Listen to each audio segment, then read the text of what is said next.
This is called Somewhere Over the Rainbow, and it's to my friend Kevin for Gay Pride Week. I met my first gay friends at the age of 15 and had no idea what the word gay meant. They were friends of my late father, and all I knew was that they came out to spend the weekends at their country homes in Montreal. They had fancy dinners and loved me because I was different, and I thought they were just great. No one ever questioned why two men lived in each house and only had one bedroom. I never asked myself if they were different than any of us, with their flamboyant attitudes and manners.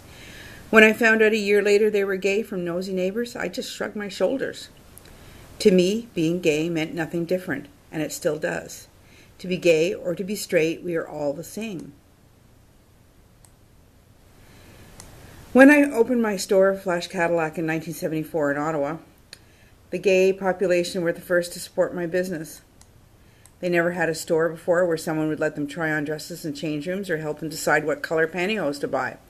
And I marched in so many gay pride parades I cannot even count.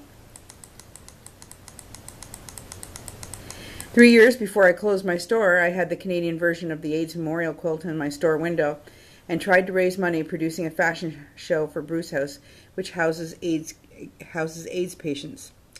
The poster, to some, had a very controversial picture of my friend Gabby on the front. Women's groups did not care for the picture because she was posing on her knees.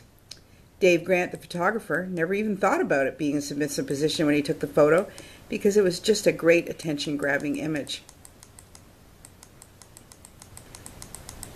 After the controversy became public in the media, my store window got smashed and I got death threats and had to get a bodyguard. The sad thing is that no money was ever raised for Bruce House because I canceled the show because I was afraid something might happen. I could not even fathom the thought of one of my gay friends and customers getting hurt because of me, but to some people, the fact that I wanted to do something good for the gay community was wrong. Before I left San Francisco this year, I took a picture of the rainbow flag on Market Street because I know how much it means to me and a lot of other people. My friend Kevin Army has told me that he has made plans to go to the Gay Pride Parade with his friends and refuses, as he said, to work on his people's holiday. I met Kevin on the subway years ago, and for the first time I talked to him, I felt like I'd known him all my life. He was, and still is, a Bay Area punk rock icon, as he produced and engineered many of the top punk bands that came out of the San Francisco area. Kevin expresses his concerns sometimes in the conversation we have in his Volkswagen van. He laments about the prices of his beloved Huckleberry Hound collectible and wishes that the U.S. would be more like my country, Canada. On July 20th of 2005, Canada became the fourth country in the world and the very first country in the Americas to legalize same-sex marriage.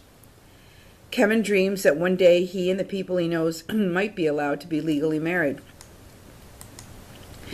So, my dear friend Kevin, go forth and celebrate your people's holidays, as you say this Sunday. Someday, I hope before I die, all your dreams come true. To be gay, to be straight, we're all the same. I wrote this piece in 2010 for my best friend, who I now consider a lifetime friend now. This week in a landmark decision, DOMA, Defense of Marriage Act, was overturned and Prop 8 was deemed unconstitutional in the state of California. These landmark victories give the LGBT population rights they shouldn't have ever been denied. When women won the right to vote, many men said it was going to destroy the country. And when they fought against Social Security, some even said it would turn the U.S. into a communist country. People hate change. And when the change is about something they don't understand, they fight it. Gays should have the right to marry who they love, and women should have the right to make decisions about their own bodies. This world will never find the peace some of us pray for every Christmas until equality is met. Somewhere over the rainbow, skies are blue, and the dreams that you dare to dream really do come true. Happy Pride Day, Kevin.